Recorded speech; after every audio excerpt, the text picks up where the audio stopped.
Well, hello, everybody. Welcome back to Locked On Flames. I'm your host, Jess Belmosto, and the Flames are back in action today against the Ottawa Senators, who are on the hunt for their 10th win of the season. So the Flames, we got to talk about what they need to do in order to win today, and we have another All-Star on our team announced, so let's jump right into it.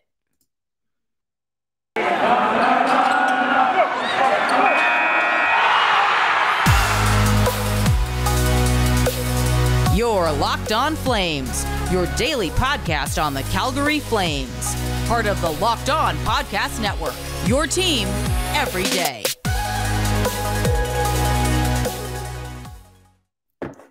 Hello, everybody. I hope you're having a fantastic Thursday today. The Flames are finally playing a hockey game, and then they're off until Tuesday. So, let's soak up the next 3 hours of our night and really appreciate what they give us against tonight's tilt against Ottawa.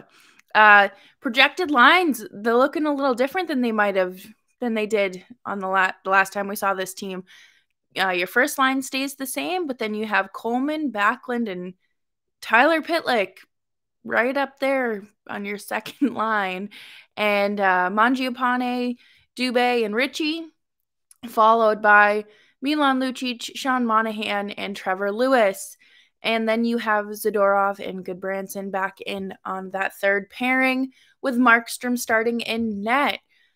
I think that everybody saw Pitlick's name earlier in the week being up on that second line as a bit of a head scratcher. And I think that that's a fair assessment because you don't see him talked about in a positive light ever. So this could be one of two things. Either Sutter is sending a message to Tree Living about what he has to work with and, how well that went for Jeff Ward last season. And then, the trade deadline's right ahead, so let's try to do something here. Or he's trying to put air into Pitlick's tires and saying, come on, let's get you going. You can do this. Giving him a little bit of grace, putting him with some decent players too. So we'll have to see how that goes. I'm a little nervous. Little is an understatement, to be completely honest. But it's really great to see Markstrom back in net. I think he's had a decent amount of rest, and he should be back at 100% and fully shaken off whatever he was dealing with, whether it was an illness, his back, or an injury. We don't know. We talked about this yesterday in regards to the lack of transparency of him not being at 100%. And I hope that Lucic being back in the bottom six means that this is a way to get the secondary scoring going because, we'll talk about this in the next segment, but the offense has been struggling. It's been absolutely brutal trying to get this team to do anything in terms of scoring. So, hopefully Lucic can be back on that fourth line and just say, hey, let's do it. Let's get it going. Because as we know, Milan Lucic's revenge tour has been going swimmingly for him. He's on pace for 22 goals, which is absurd. And I hope that we see some sort of improvement all around, up and down the lines, because the last 3 games have been brutal to watch. I think that we're all hoping for some sort of improvement, but when, you're assembling lines and you see Pitlick up in that top right, or sorry, the second line on right wing, it does get a little bit concerning because you don't know what you're going to get. And I just don't really know if a depth player like Pitlick is the one that should be up there. And I think that's a fair assessment. But the Ottawa Senators have not played a game since New Year's Day. And that gives big time December Calgary Flames vibes when they had not played for 18, 19 days. And it was just brutal waiting for a game. And Ottawa's still looking for their 10th win, and I hope the Flames do not give it to them. Their special teams ranked poorly, I think 17th and 22nd in the league for penalty kill and power play, or power play penalty kill, sorry. And I hope that the Flames can capitalize on these things, because last time the Senators played, they were shut out 6-0 against Toronto. Quite the way to ring in the new year.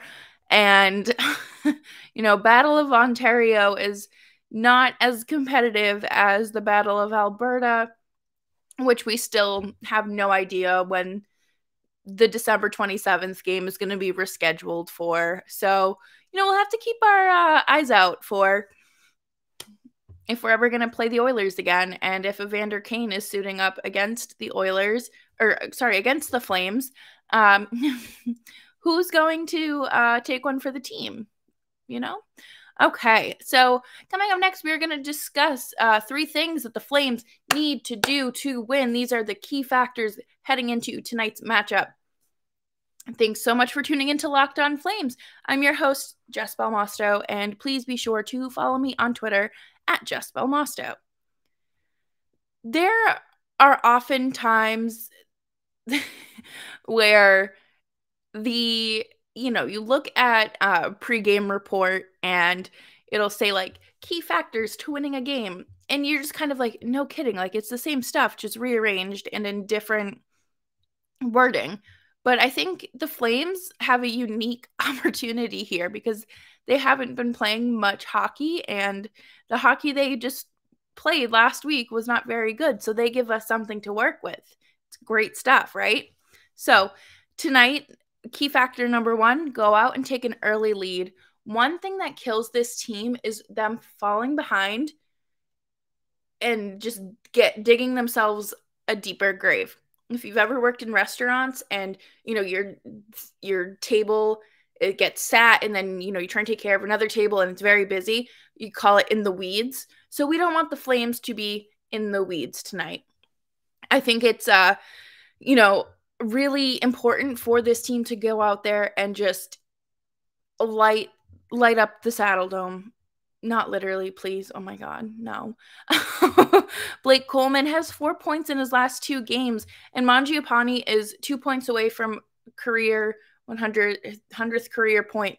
And the top line should be leading the way for this team. And just like Daryl Sutter said a couple weeks ago, they set the precedent for how the game is played. You want the rest of your lines to fit the mold of that first line. And, the Flames need to get their offense going. Like, there's no denying that. That is very obvious. And right now, Matthew Tkachuk, I feel like people are not talking about him enough. I just feel like he is one of those players who is not, it's always like Johnny Gaudreau. And that's no shade to Johnny, but Matthew Tkachuk has 9 points in his last 5 games, which is absolutely fantastic. And I think that he absolutely needs to show Brady who's boss and who's the real captain. Just kidding. I love the oversized toddler too. But Johnny has 15 goals, and Mangiapane, like I said, leads the team with 18. He's looking for a new career high. He's looking to reach another milestone. This team has it in them, and they just cannot underestimate their opponent. Key factor number 2. It hasn't been too much of a problem this season, but I think that they have slipped up when it comes to giving a game their all. Like, there were times early in the season where they would play like a second period at like 150% and then just trail off in the third. Or they would really only play 1 and 3, and then 2 would be them giving up leads, falling behind, not generating high scoring opportunities or anything like that. And I think it's easy to come in and act cocky against a team that has 9 wins, but they can't do that. They tried doing that against Chicago in December, and that game could have been a disaster. I think the final was 5-3 Flames, but they just kept going back and forth, bing bong, and it just was not fun. It was not a fun game to watch. And when it comes to play, like the Sens have a good lineup assembled, but when their goaltender looks the way that he does, it starts to get a little bit of a problem. And that is key factor number 3. Matt Murray. You got to play his game. And no, I'm not talking about, being a bad goaltender. I don't want Jacob Markstrom emulating his game, but make him be a bad goaltender. Make him live up to that 883 save percentage, to that whopping 3.67 goals against average. Embarrass this man, you guys. Like, they have to go out there and just dump all over them and make Sens fans even more miserable. I feel like a bully saying this, but if the Flames want to talk about, like, building momentum and getting, shaking off the last 3 losses and really, like, reestablishing themselves, they need to go out there tonight and just dump all over Matt Murray. And it's sad because, he was once a really good goaltender, and now he's in Ottawa and has been sent down to Belleville, I think it's called. Their AHL affiliate came back, but it's just, I don't know if this team is necessarily one that is going to be like a long-term thing. Like, I think their core is just kind of like Brady Tkachuk and oh my god, Stutzel, and I'm drawing a blank on the other name, but like there isn't this true identity to the Senators the way that there are, like the Bruins, like, or Carolina, you're not like Vegas, you're not seeing something that's truly established. You're just seeing a team that stinks. And that is a bit unfortunate for Ottawa and their fans. I don't know. I don't know how their fans do it, but, I do have sympathy because just last year, the Flames were struggling hard and the Senators were ahead of them in the standings, and we really don't want to be revisiting a place where that happens. And to be fair, the Senators are in a very competitive division in the Atlantic, but, not having 10 wins in January, come on, that's bad. That's very concerning, and like, there's no words for that. I'm sorry. Best of luck. I know that they have some guys heading to, I believe they have a player heading to Beijing for the representing men's team USA. So we'll have to keep an eye out on that. Or a prospect. Sorry, I should say a prospect because obviously NHL, but you get what I'm saying. Boy, oh boy. So coming up next, we are going to talk about our own All-Star and just how fantastic of a season our All-Star is having. But before we do that, let me tell you about BetOnline AG. BetOnline AG is the fastest and best place for you to be placing your sports bets. BetOnline AG has a newly designed and revamped webpage that you can check out on your computer or your mobile device. And they're offering you a 50% welcome bonus when you sign up today and make your first deposit. So all you have to do is head on over to BetOnline AG and make your first deposit, sign up for that free account, and enter promo code Locked On. Very simple, very easy to do. BetOnline AG, they have you covered from A to Z when it comes to sports, and they even have your favorite Vegas casino games. So you can feel like you're an all-star when you're betting and playing these games. So head on over to BetOnline AG today, sign up for that free account, make that first deposit with promo code Locked On for your 50% welcome bonus. Locked On Flames continues. Thank you so much. Don't forget to subscribe wherever you get your podcasts. So, the All-Star teams were announced today, and Johnny Gaudreau has been named to his sixth All-Star game. Yes, that's right. Johnny Hockey is back. Matthew Tkachuk is named last man in. McDavid, Draisaitl, Pietrangelo, Stone, Eberle, and Kempe are representing the Pacific. That's great. I think that it's very obvious that we were going to see McDavid and Draisaitl there. It's hard to not have them there. But at the same time, I think it's very, very easy to be happy for Gaudreau. I think he's having one of his best seasons yet, and he could very well, outdo himself. I don't know how likely or realistic it is. I know last time I checked, he was on pace for 97 points. So why don't we get him on pace to 100? Let's just keep going, I think he has it in him to crush his goal total from last year and to crush the points from last year. He's had 2 30-plus goal seasons, and something tells me that this could be his third. It's hard to root against this kid, but one of the most frustrating things for me personally about the All-Star Game is wanting players to be there, but then also wanting them to rest because you want them to enjoy time off.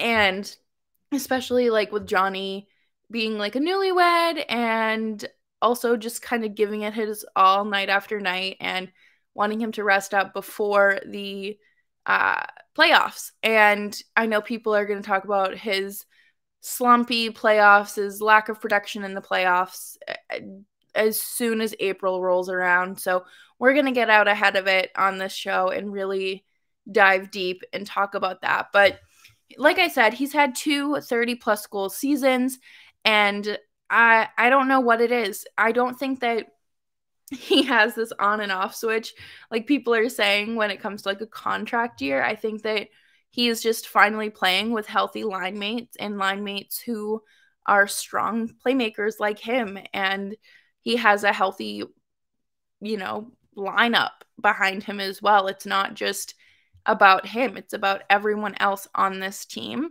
And it appears that him and Daryl Sutter have worked out their, I don't want to call it beef because I don't know if it was ever beef, but, I think Sutter came in and had this impression of Johnny. He had these expectations of him that he just unfortunately couldn't live up to last season. And it's great to see that Sutter's system is working. It's great to see everyone winning and embracing this Sutter system, and all the best to Johnny. It's hard to not be excited for this. I think it's very exciting. I think that, should the All-Star Game be canceled? Yes.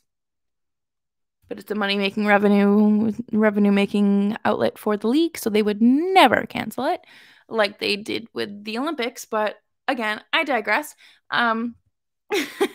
It's very exciting to see, and I hope that Johnny is able to ink a long-term contract here in Calgary so we get to see more of him representing the Pacific, representing the Flames, and of course, bringing more goals and points to us here in the Calgary Flames fan base. It's we're very fortunate to get to watch him play hockey, and I hope that no one takes that for granted because there aren't too many players doing it like Johnny.